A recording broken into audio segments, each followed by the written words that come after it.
देखिए, अमेरिका में 5 नवंबर को राष्ट्रपति चुनाव है, लेकिन इस अमेरिकी चुनाव की चिंता सबसे ज्यादा ईरान में दिख रही है।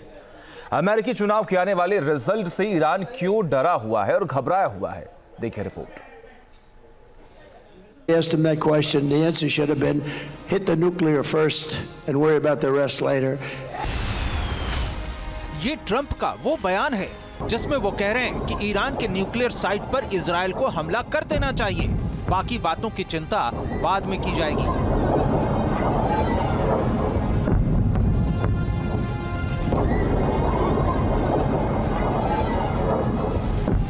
ट्रंप का ये बयान एक वानगी है जो बताता है कि ईरान को लेकर उनका रुख कितना आक्रामक है।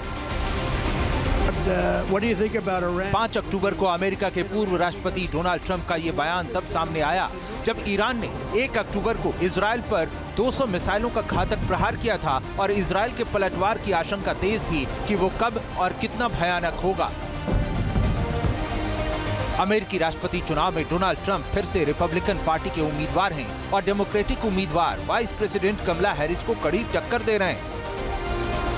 यानी डोनाल्ड ट्रंप 5 नवंबर को होने वाले अमेरिकी राष्ट्रपति चुनाव को जीत सकते हैं और यही बात ईरान की परेशानी की बड़ी वजह बन गई है। डोनाल्ड ट्रंप का हुआ कमबैक तो बढ़ेगी ईरान की टेंशन। दरअसल अमेरिकी नेतृत्व में संभावित बदलाव का मिडिल ईस्ट के पावर बैलेंस पर बहुत बड़ा असर पड़ सकता है, जो ईरान, उसकी विदेश नीति और उसकी अर्थव्यवस्था को पूरी तरह बदल सकता है।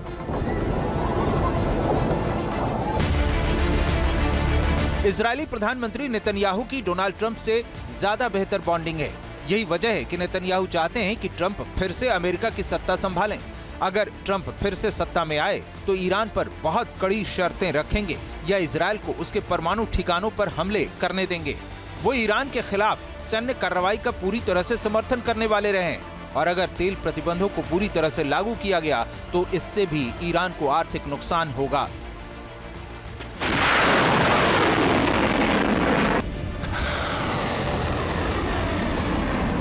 यही वजह है कि ट्रंप की जीत की संभावना से ही ईरान की टेंशन बढ़ी हुई है।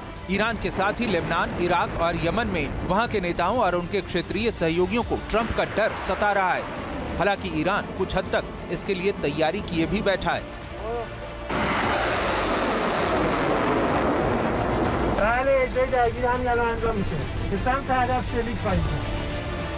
ईरान ने कई दशकों से लगातार तेल निर्यात करने के तरीके खोज रखे हैं। सख्त अमेरिकी प्रतिबंधों को दरकिनार करते हुए दुनिया के साथ अपने संबंधों को मजबूत भी किया है। फिर भी ट्रंप की जीत ईरानी नेताओं के लिए एक दुस्वप्न की तरह होगी, क्योंकि एक चुनावी भाषण में ट्रंप ने वैसे तो ईरान के साथ युद्ध के लिए तैयार नहीं दिखे, लेकिन ईरान को लेकर अपने सख्त तेवर जरूर दिखा दिए। Asked him that question. The answer should have been hit the nuclear first and worry about the rest later. हालांकि एक वर्ग ये भी मानता है कि अमेरिका की बागडोर चाहे कमला हैरिस के पास हो या फिर ट्रंप के पास, ईरान पर इसलिए असर नहीं होगा क्योंकि गाजा जंग की वजह से इजरायली हमलों में हमास, हिजबुल्लाह जैसे ईरान के कई प्रॉक्सी की ताकत पूरी तरह खत्म हो चुकी होगी। लेकिन फिलहाल ईरान में ट्रंप की अनुमानित जीत का डर कायम है। Team news nation. News nation अब व्हाट्सएप पर खबरों के ताजा अपडेट के लिए न्यूज़ नेशन के इस QR कोड को स्कैन करें।